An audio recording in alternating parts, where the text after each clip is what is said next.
JP Nadda ji को धन्यवाद देना चाहता हूं। सम्माननीय हमारे गृह मंत्री अमित शाह जी को धन्यवाद देना चाहता हूं। हमारे रक्षा मंत्री सम्माननीय राजनाथ सिंह जी को धन्यवाद देना चाहता हूं और हमारे पर्यवेक्षक महामंत्री हमारे सम्माननीय विनोद तावड़े जी, उपाध्यक्ष हमारी बहन सरोज जी, उनको भी धन्यवाद देना चाहता हूं।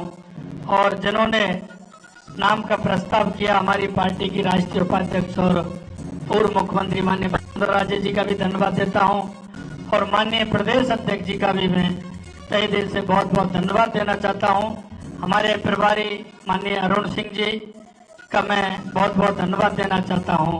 हमारे चुनाव के प्रभारी माननीय प्रहलाद जोशी जी, बहन विजय राठकर जी, हमारे संगठन के महामंत्री माननीय चंद्रशेखर जी और मैं मेरे साथ उप मुख्यमंत्री बहन दिया जी और प्रेमचंद जी भैरवा जी को भी धन्यवाद देना चाहता हूं।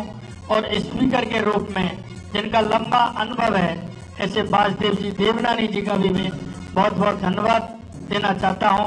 और मैं इतना विश्वास दिलाना चाहता हूं कि राजस्थान की ये जो टीम है, राजस्थान के जो सभी हमारे विधायक हैं, निश्चित रूप से जो राजस्थान की अपेक्षा है हमसे, भारतीय जनता पार्टी से, हम माननीय हमारे यशस्वी प्रधानमंत्री नरेंद्र मोदी जी के नेतृत्व में हम राजस्थान का पूरी तरह से सर्वांगीण विकास किसी भी क्षेत्र में हो निश्चित रूप से हम पूरा करेंगे।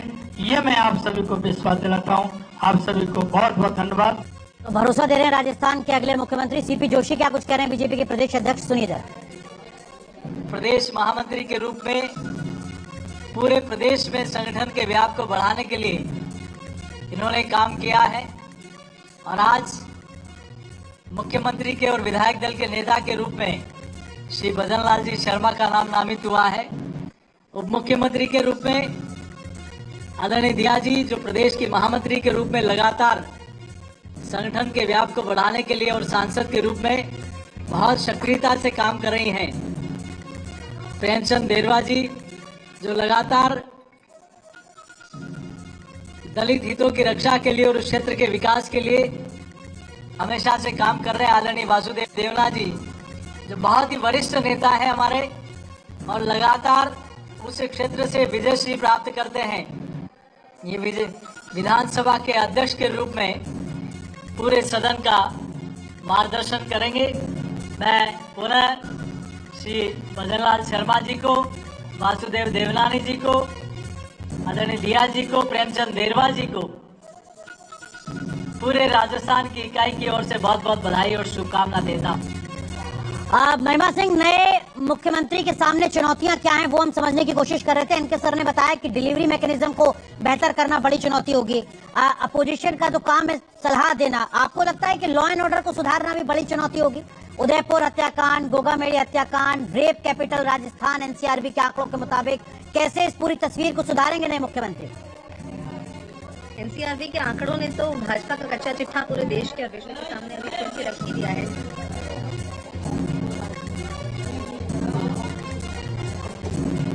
तो ये तस्वीरें आपको एक बार फिर हम दिखा रहे हैं राजभवन की, जहां पहुंचे हैं कलराज मिश्र से मुलाकात करने पर्यवेक्षक और केंद्रीय मंत्री राजनाथ सिंह, साथ में भारतीय जनता पार्टी के प्रदेश अध्यक्ष सीपी जोशी, राजस्थान के नए मुख्यमंत्री भजनलाल शर्मा। जी महिमा, कंप्लीट कीजिए अपनी बात।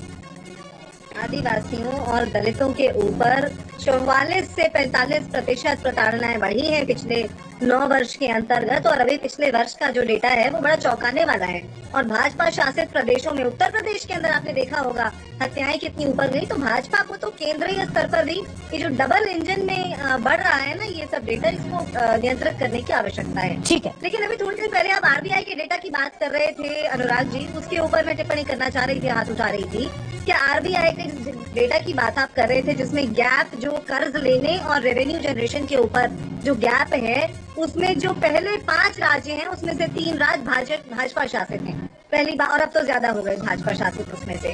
और राजस्थान हो, और बल्कि एक ही राज्य ऐसा है जिसके अंदर वो गैप कम हुआ, वो झारखंड है जहां कांग्रेस के समर्थन से बनी हुई सरकार है। तो इसलिए ये तो सच्चाई है उस आरबीआई की रिपोर्ट की है। और अब बात आ जाती है वायदों की, कांग्रेस की नकल करके जो गारंटियों के वायदे भाजपा ने किए हैं, अब उनके सामने ये चुनौती है। अब देखना ये होगा किस प्रकार से ये इस बात को जारी रखेंगे जो गारंटी? ठीक है, पहला फैसला क्या होगा कैबिनेट का, आप कह रही है कि इस पर नजर रखनी चाहिए, लेकिन राहुल देव सर, करप्शन जिसके इर्द गिर्द राजस्थान में चुनाव इस बार भी लड़ा गया, पेपर लीक का मामला हो, लाल डायरी को लेकर तमाम सवाल हो, किरोड़ीलाल मीणा का वो लॉकर खुलवाना और उसके बाद मचा पूरा सियासी घमासान हो, करप्शन, एंटी करप्शन जो मुहिम है वो अपनी इमेज कैसे बनाते हैं नए मुख्यमंत्री? आपको लगता है ये एक नई चुनौती होगी उनके सामने और एक बड़ी चुनौती होगी?